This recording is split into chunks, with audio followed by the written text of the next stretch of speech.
U.S. Central Command has not been required to board any particular ships.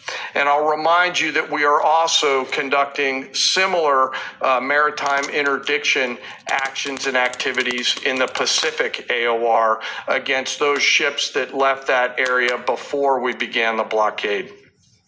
Before I turn it over to Admiral Cooper, I want to talk briefly today about the men and women enforcing the blockade, America's sailors and Marines, and today particularly our destroyer and surface forces. When we talk about an American destroyer, it's important that you and the American people understand their capabilities. An Arleigh Burke-class destroyer are the backbone of the United States Navy surface fleet. Over 500 feet long, they displace 9,000 tons, and it is the sports car of the United States Navy. From the keel to the mast, they stand nearly 10 stories tall, and their 4 gas turbine engines can drive the ship at 30-plus knots. These ships are armed to the teeth with surface-to-air missiles, land attack cruise missiles, anti-ship missiles, anti-submarine rockets, torpedoes, 5-inch naval guns, multiple electronic warfare systems, embarked helicopters, extending the reach and capability of each and every one of these destroyers. But far and away, the most important weapon on board these ships is the American sailor. Over 300 warfighters are the heart and soul of these warships. At sea, sometimes for months, and these ships out in the CENTCOM AOR have been out there for months. They operate around the clock in a constant state of readiness, always delivering for our joint force. It's hot in the engine room. The engineering team keeps the lights on and the ship powered and able to respond to the orders from the bridge.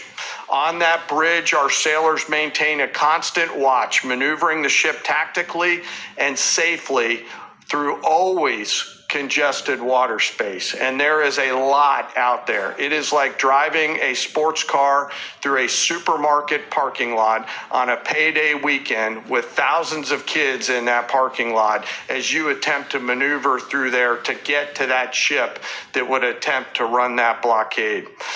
Down in the Combat Information Center, the CIC, the Tactical Warfare Center of the ship, that is where the decisions are made.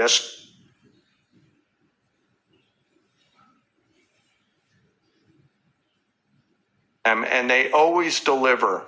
These ships are run by the youngest sailors in our surface warfare Navy. The helmsman, the sailor on the watch at the bridge, is normally just between 18 to 19 years old, and they are trusted to drive this warship through that supermarket parking lot without hitting anything.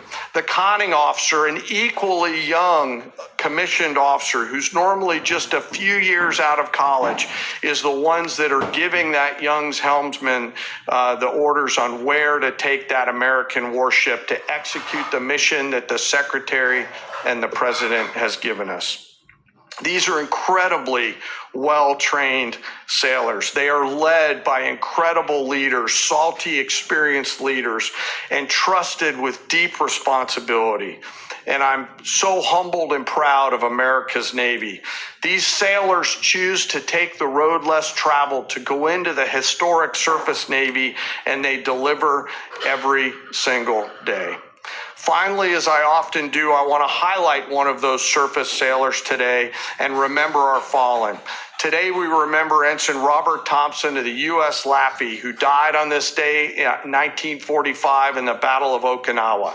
He was killed while fighting a fire along with 31 others as 2 Japanese kamikaze aircraft hit their ship. He passed away 1 week after his 22nd birthday and was posthumously awarded the Navy Cross. We remember Ensign Thompson today and all of our World War II vets who continue to give us the gift of a great example.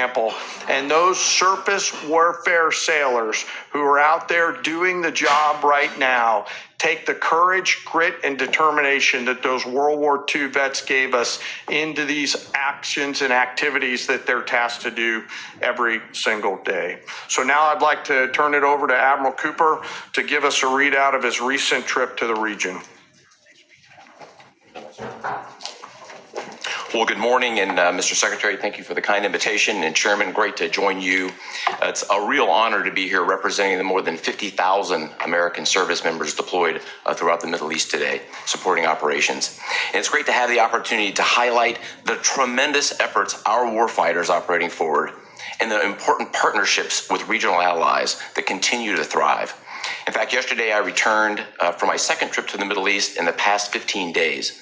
Two very different visits. One during our offensive operations against Iran, and the second in this most recent trip during the ongoing ceasefire. Very different. During both of my recent trips, I visited with our troops who are deployed across the region in more than 70 different locations, in a distance that largely spans between Florida and Arizona. I've long believed that every success that we have starts and ends with our people, and boy, does this shine through brightly. During these visits, I had the privilege of personally recognizing more than 100 servicemen and women for their extraordinary valor, their courage, and their initiative under fire and delivering fire. And every time I interact with these young men and women downrange, I am deeply inspired by their courage, their resilience, and their unwavering commitment. The stories are remarkable. In many cases, you've seen this play out over TV. Fighter pilots who took out Iranian missile launchers in the moments prior to their launch against Americans and our partners, and who hit key military targets in and around Tehran on the attack more than 13,000 times. I met with some of the teams that helped to bring our F-15 airmen home safely from Iran and heard first-person accounts of the stories. Absolute heroes. I spent time with our troops who are employing cutting-edge tactics and technology for the first time in warfare. I won't be able to talk about what those are, but these young men and women are breaking new ground. It's incredibly inspiring.